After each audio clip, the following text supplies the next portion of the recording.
নির্বাচনের ফল ঘোষণার পরই সারা দেশে শুরু হয় ভয়ঙ্কর দাপট। গণতন্ত্রের রায়কে উদযাপন নয়, বরং সহিংসতার রূপ দিয়েছে বাংলাদেশ জাতীয়তাবাদী দলের একাংশ।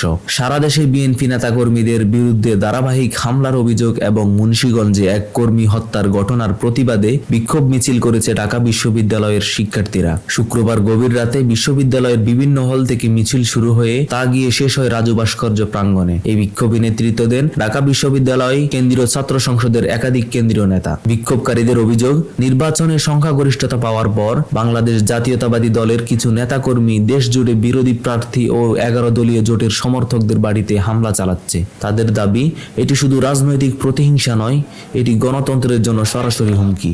কিছুক্ষণ আগে মুন্সিগঞ্জে বিএনপির একজন বিদ্রোহী প্রার্থীর কর্মী জসিমকে নৃশংস কায়দায় খুন করা হয়েছে।